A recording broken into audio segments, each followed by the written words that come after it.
What's going on, everyone? I'm Travis Brown. We're here at the Eagle, and I'm joined by special guest Leon O'Neal, former Texas A&M defensive back. Leon, thanks so much for giving us a few minutes of your time. Thank you so much. God bless you for having me. Yeah, for sure. So let's look a little bit at what A&M did this year. What did you see on the whole from the season, and what was your overall take of the Aggies this year? I just thought maybe, at the beginning of the season, everybody was trying to find the culture, again. I think when you lose a significant amount of seniors and significant amount of leaders on that team, it can make stuff challenging, especially coming in with a lot of freshmen. So I thought maybe, beginning of the season, it was just always trying to find out who was going to be the quarterback, who was going to make that tackle, going to know how to fit that gap. It was just a lot of experience that needed to be plugged in. And they had to get some playtime and figure stuff out. You know what I mean? So I think that's a lot. That's exactly what kind of went on. I feel like my freshman year, not really my freshman, my sophomore year, really like where everybody was just trying to figure it all out. You know what I mean? And we were trying to have some guys step up, and that's just really what it was last year. I think everybody was trying to find that role. Who was the leader? Who wasn't the leader? Who was trying? It was just chaos trying to figure it out, and it was just not in the right. And you know what I mean? I think this year they'll be way more ready just in the off season, just working hard, having the experience, being way more comfortable in the environment because they've been there before. I think a lot of those young guys never been there before, and that's where it was detrimental. Yeah, I know you were a guy who was outspoken late in your time at A&M with the fact that you grew up a lot during your time in college from playing as a freshman to a senior for a team that's young and had some off the field issues. What do you see from those guys? What's the next step in the process, not just to grow on the field, but grow off the field as well? I think this is a beautiful thing in life. And I talk about it so frequently. Falling and getting back up is human nature. The world has made it this terrible thing, this most ugliest thing, with these trolls and everybody placing a judgment. But the only person that can judge is God. That's one. Let's get that out the way. And I think when you go through these, it says in the Bible that suffering is endurance. And so when you go through these stages of suffrage where you feel like, oh my God, this might be the end. I don't feel happy. I'm not good. That weight that's on your shoulders, the way I released that weight on my shoulders was taking accountability for all my actions, taking ownership for all my actions and understanding that it's not about the result, it's about the purpose, it's about the process of everything that's going on. So if I'm doing everything right, when I look back at this thing, man, and I worked as hard as I possibly can, I became a better man because I lived in the moment. And I think that's just naturally, as a human nature, you can just see, say you ride a bike for the first time, you're going to fall. You're going to fall. There's nothing you could do about it. You never rode that bike before. But if you dedicate yourself to riding that bike every single day, then before you know it, you're doing tricks on that bike. You know what I mean? Before you know it, you're able to change gears on that bike. It's a beautiful thing about life that I think the world has pushed away from. And we seem to like put this thought in our head that we're going to be successful right now. But I think you think about everybody in this world, think about everybody ever been successful. We can talk about Joe Burrow from LSU. Since we could talk about, since we talk about football, the man went to a school where they didn't even know he existed. And he transferred, went to a different school, and literally, with the work ethic that he had, in a matter of 2 years, he was a national championship winner. So I think it is extremely important that you ride the ship and you trust God and you understand that these trials and tribulations are part of life. Do not let the world tell you that you're not good enough, because who are they to tell you that you're not good enough? You are I say the Lord's child, and you control all of your judgment. And I think God has shown me that numerous times in my life where failure has never, ever, ever been the last destination. it always has been a seed grown with failure, and you seem to grow like rapidly because you understand you do not want to go back to that situation, and you know certain things and got certain experiences from that situation that help you grow. So I think it's so beautiful that they went through these bumps and bruises, because it's going to be a light at the end of the tunnel, guaranteed. When you working as hard as you possibly can, but you're not. Those kids played hard with a lot of heart. Their heart got broken numerous times this year. I can tell you that it's going to be amazing breakthrough for A&M, because people stuck together and people stayed on course. Now, I understand the transporter going on right now, which can definitely hurt A&M, but it also can very much so help A&M if they grab the right people from the transfer portal, because you got to understand, some people in that portal know what it feels like to fail. And I'm sure they're gonna grab the right people with the right character that's gonna help this school do what it needs to do. I don't care about 5 stars. I don't care about stars at all. I could care less. I just use my language. I don't give a shit about it. I think it's all about men coming together and doing their damn job and understanding what the main result is, but living within the moment, living with purpose, living within the process. That's what life all about. And it says it way in the Old Testament, man. No matter what you're doing in life, if you do it within God and you do it with everything you have, whatever the results is does not matter. It's who you become within that matters. And so I think that's how you become a man. And when you become a man, certain things happen in your life that you are very, very proud of. Glad you went through certain things you went through. Exactly. So let's look a little bit individually at the defense, both the secondary and the run defense. Secondary had a good season this year. What did you see from an X's and O perspective from DJ Durkin and what those guys were able to do in the secondary? Yeah, and I honest to God, I think the world kind of bads DJ Durkin a lot. But if you see how much energy that man has on a consistent basis, every time I ever went up there, he had the utmost amount of energy, love for his team. He's very very passionate person. He loves what he do. He loves his job, and you could tell he loves those kids and loves those players, that he has. So that's first thing first. They all say good things about Durkin. I could tell you that a 3-down lineman is very different going face to face with a Jimbo Fisher's offense. That is a conservative offense. I think Durkin has seen what it can be like with a Lane Kiffin offense. Very fast tempo, fast pace, and I think you would say much more productive on a scoring standpoint. But when you're dealing with a Jimbo Fisher, it's a little different. Durkin did a lot of great things in turnovers, and those guys got after the ball really well, and I'm very about that. But I know Durkin is obviously very, very, very intellectual and very smart. He's going to change certain things that he's doing. The 3-down lineman just wasn't a good result here. They ran the ball very, very, very, very hard this year against us and down our throats. And I know he didn't like that, but it's also because you got these young guys. I would say if we had older guys in the D-line position, the 3-down lineman wouldn't be a problem, because people know how to fit gaps, know how to fight off blocks. You have freshmen, young guys, young men trying to figure it all out their first year, and they're getting pushed around. And so that's just what it was. And I think, like I said, he's very intellectual. He'll change stuff around. Yeah, for sure. You hit all of that. So let's move over to the offense. What do you see from Connor Wegman, Evan Stewart, Moose Muhammad, some of these guys that are the building blocks for the future? Yeah, I love football, because the stuff that's easy to see is easy to see.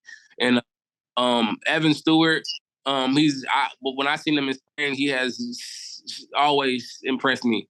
Very confident kid, has a lot going for him. Great head on the shoulders. Great head on the shoulders. Do not get weary in situations. Do not get too flustered. Very, very much so a competitor, but he has fun when he played the game of football. Connor, he from the same district I'm from in Cypress. And you see, we doing some things now. Got Connor at A&M, and then you got Harold Perkins at LSU, who also doing some things out of Cypress. So like I said, just real confident players, both of those guys. I think that connection is going to be amazing. But hey, I think maybe if Anais don't go in the draft, it's going to be very dangerous. Revenge year, defeating the injury, and that'll be special. But I think this O-line we have showed some signs of major maturity, whether people like it or not. They have showed signs of major maturity these past, I think 2 games you could say. And I'm excited. I'm super excited to see them, fight back.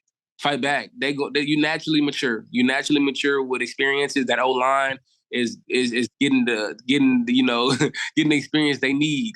And I think they'll be ready more so next year than any year. And the biggest thing this year is staying healthy. But we got the pieces. We got all the pieces in play to go be successful. We look at Moose. I didn't even mention Moose.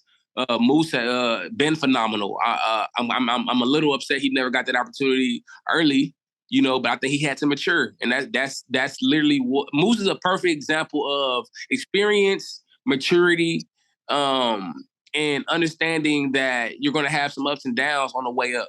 He's a perfect example of that. I think he's a very good role model for a lot of young guys coming in at the receiver position, really at any position, to see that if you stay the course, because Moose could have been transferred. Let me tell you this from, Moose, me and him had many talks, and Moose could have been transferred. He been, felt like he wasn't loved enough. He been felt all this. I told him to stay the course 100 times. We had 100 talks. I was a big mentor for Moose. I think Moose is going to do a lot of great things, not just at football, but life with his mentality. It is so beautiful to watch Moose do things he's out there, but I know he can do it. I've been watched it happen, but he just wasn't consistent. But watching it LSU game, you can see a star blooming every week, every single week. And I'm super excited for Moose. And like I said, Evan Stewart and Connor and them other young pieces that we have who are going to, expose their stardom real soon. So on offense and then on a defense, give me one MVP for both sides of the ball in your opinion. Got to start with the quarterback on offense. I give Connor the green light to be the MVP of everything. He need to take more demand, even though I think he's young. But this year, it got to be a big step of taking demand and being, more consistent. When the O-line not blocking, hey, I love y'all. Let's go. Let's work. Like that type of mentality that he needs to have, going in. But that's MVP on offense. I say defense.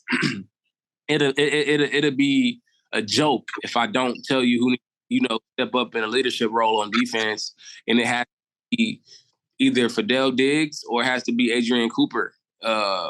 And that's just me telling you, I think Fidel Diggs has been doing a good job this year of leading and pushing people, but I think Coop is the linebacker. He's the one that talks to the front level and the back level, the third level. So I mean, like that's just it. That's the guys. I think that's gonna get get this thing rolling, back where it's supposed to be. You know what I mean? Yeah. And you've mentioned it throughout this whole thing in pieces of parts, but what is the key to taking the next steps for this program moving into next year? Off season. You don't win games during the season just miraculously with heart and stuff. Sometimes you do, but off season. It comes down to off season. When you want a goal like the national championship, it has to happen in the off season, and it don't stop. The off season is just the start. Within the season, you're still grinding mentally and physically to figure it out. So like you got to have extra meetings that like we would set up meetings when I played when the coaches didn't even know we were setting up meetings. Like that's the stuff that we was on. I was so hungry and dedicated. Before Bama game, I was my last time playing Bama. Y'all think I'm gonna BS? We're gonna meet as long as we need to meet, so everybody know their X's and O's. Because we call it MAs. Missed assignments lose football games, whether people like it or not. And then that missed assignments make other people that's watching blame the person that's not even their fault. There's a lot go on that. So we're hurting each other more than we helping each other if we're not mentally there and communicating with each other on a daily basis. So that's huge. That is extremely huge. Going further, but that's the main thing. The off season, the work ethic, not just doing mandatory workouts, but doing the above and beyond, the dramatics. Doing like, why the hell? I want somebody to be every single day. Why the hell is this guy still grinding like this? Why? And then other guys look around and be like, you know what? I feel some type of, what's the word I'm looking for? I feel some type of like, I feel a little guilty because I'm not working the same way he's working. And that's how you build a team. You need somebody that's going to go in there and do that. You need somebody that's a vocal leader and say, hey, I'm working out at 5:00 in the morning. Do you want to come with me? Oh, but we got Coach Red tonight. We got to work, Coach Red like later that day. I don't care. I'm working out in the morning. Are you coming? So now you did 2 workouts within that day. Your body naturally is going to get better. You're going to physically grow and develop. You see what I'm saying? Life's going to slow down for you. Now, the mental aspect with film and understanding X and O's, understanding personnel, that comes within. Call Durkin, ask questions, then talk to your team about certain things. Do not give up on the learning process. I am not in the league right now, but am I stop learning? No, because a phone call can happen at any time. So you have to always be ready. You have to always be ready, and the more you brain there, you grow. So I mean, like I said, a brain has what it got 85 billion neurons in our head. I think that's about right, and we got so much information. Our brain is a sponge. Every second of the day, our brain is a sponge. What we take in, whether negativity, positivity, whether good, whether bad, whether informational or not informational, matters. You see what I'm saying? And so, like, yeah, you could go hang with those girls. Yes, yeah, you could go to that party and stuff like that. But if you're partying and you're doing all that stuff 80% of the time, and your 20% of the time is just football in the off season, do not be mad. The team is 5-7 come game time. Just don't be mad. I don't want to hear no fussing. I don't want to hear portal. I need you to grow up as a man right now because it's not just football you playing for. You playing for your family. You know what I mean? And that's huge. Yeah. So what does the near future hold for you? I know you talked a little bit about being ready. Was that hold for you? I'm super excited. I think I've been blessed to play this game of football for so long as I have. It's a 1%er game right now. I'm 23 years old. I'm turned 24. My bad. December 23rd, I turned 24. And I think me being home after tearing my groin in the NFL completely shutting me down. I'll get an opportunity again this next season coming up on a 90-man roster again. Literally the same stuff I did with the Niners going through training camp. But I didn't get to play preseason. Me not being able to play preseason was me not being able to show how talented Leon O'Neal is, Wake 'em Up is. You know what I'm saying? I'm very humble, but I know what kind of stardom I have. I know what kind of leader I am. I know what kind of man I am. And I will never, ever let a logo, I will never, ever let media change how I believe in myself. I just think that's huge. I know how talented I am. I did not run a good 40. I've never been good at running a 40. I have no problem saying I'm not good at running a 40. But when I played on the football field, what did you see? You seen hard. You can watch every player since we was young. Ray Lewis, Ed Reed, Troy Polamalu, Jerry Rice, he ran a 4.7. The amount of heart, the amount of love I have for the game of football, I will last a very long time. And I can't wait to show that. So I think a lot of days I be sitting here in the house and I'm like, wow, I haven't got that football workout or certain things like that. They chime in, teams chime into my agent, ask how I'm doing, showing the post there in the NFL still. But I am very, very happy to know that it does not work or does work. I am at peace, man. I'm at peace. I open the Bible, I pray, I get close to God every single day. I love my family more. I'm around my family more. I've been playing for a very long time, and I have realized that I have not been connected to the real world, problems that we have going on today. And so I think with my voice and my leadership and certain things that I have for myself, I can be a peaceful, positive person in this world every single day. I can motivate these kids, with these community times that I have, to help the community. I'm doing a lot of great things for the community, but I'm working out daily, consistently, and the NFL is coming, man. It's just all God's time. Man, Leon, I appreciate you giving a few minutes of your time today and breaking things down, and best of luck to you moving on in the future. Yeah, thank you so much. God bless you. Looking good, by the way, man. You've been using different shampoo or something. Thanks, man. Appreciate it. I appreciate God it. Thank you, Leon, and we'll talk to you again soon.